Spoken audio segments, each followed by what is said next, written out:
All right, we're going to welcome back our panel. We have John, Patrina, and Jen. All right, we're going to get to some interesting topics here. Can't wait to get your thoughts on it. We love our woke topics. All right, this week, woke activists accused NFL player Ivan Provorov, I'm a huge fan, I'm a Flyers fan, I'm from Pennsylvania, of being a homophobe because he refused to wear a sweater or a jersey with the gay pride flag on it, and he claimed it was for religious reasons. Now, he was blasted, he was attacked, but guess what? He has also become somewhat of a free speech hero or an anti-woke hero to many fans because guess what? His jersey almost sold out on the NHL store. So lots of people showing their support for Provorov. And again, I want to get to our panel with this. John Burnett, again, first and foremost, I thought, listen, Phillies fans, overall, Phillies sports fans are known to be pretty outspoken, pretty obnoxious, some might say, but fiercely loyal. Provorov has been a player there since 2016, has not missed a game the entire time. And I think it's interesting that you think the Phillies fans are like, oh yeah, you mess with our boy, we are going to support him. But I think the issue has gotten even bigger than that. Absolutely. And when you look at the sales, it's not just within Philly or Pennsylvania, it's actually all over the country. Why? Because people are fed up.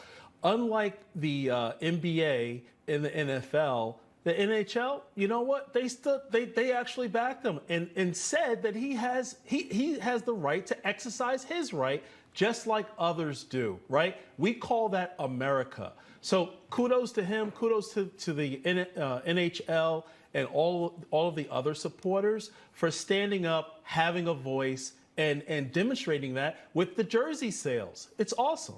Yeah, Jen, it's interesting. I'm not sure how supportive the NHL has been, people calling for him to be kicked off the team or benched. But do you think that woke culture and forcing people to wear certain things and use certain words, even if you want to get to the extent of forcing people to wear masks as the Biden administration tries to reinstate the mask mandate on airplanes, do you think people are just saying enough is enough, stop telling us what to do? This is America. Hey, it's America, and we have the right to free speech. And until that's taken away, it's still the United States. I read where one of the sports writers told him that he should go and fight in the Russian-Ukraine war. I don't know how that's helpful to anyone. I think that really what we should be celebrating is that right to free speech, is that individuality, knowing that people are different. And by the way, this is sports. There is no room for this in sports. There's no room for this in the classroom. There's no room for this to tell parents how to talk to their kids. I know for me and so many of my girlfriends, we feel like we're going to get canceled every single day of the week because the dictionary, the woke dictionary, consistently changes. All right, I want to give a little switch here. We do have some breaking news. This is good. All right, new video of actor Alec Baldwin happening just a few moments ago here in New York City. Of course, he slipped out of his apartment earlier as his wife distracted the press. Well, he is back, and you can see to a scrum, truly, of photographers there. Alec Baldwin facing involuntary manslaughter charges in connection with the fatal shooting of Rust cinematographer Helena Hutchins. He could face 5 years in prison if convicted. Patrina, I'm going to go to you on this.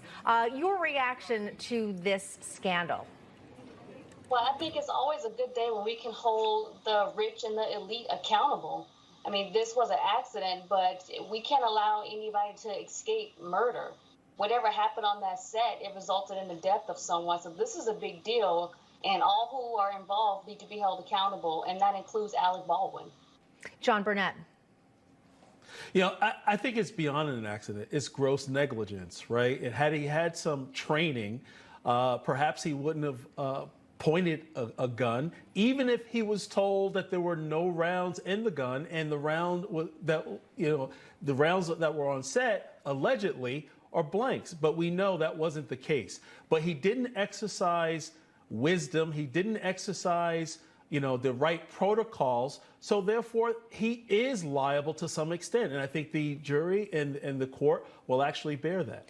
Jen, you know, there were safety people on the set. There were armorers on the sets. Again, he's the actor. The gun was handed to him. He was told there were certainly no live bullets in there. But was his fatal flaw perhaps the interview that he did where he said, but I didn't even pull the trigger. And then the FBI said that gun could never fire unless you pulled the trigger. About Absolutely. 30 seconds. I think he convicted himself just by saying that. I mean, he went out, he thought he was defending himself, but in the meantime, he's an actor. He was being filmed. Everyone saw what happened. And there was only one smoking gun. And I totally agree with John. I mean, at the end of the day, you know, this is involuntary manslaughter, but I think he did have the responsibility to check and make sure that there were not real bullets in that gun. All right, we're going to leave it there. But again, just looking at that live footage of Alec Baldwin returning to his home right here in New York City.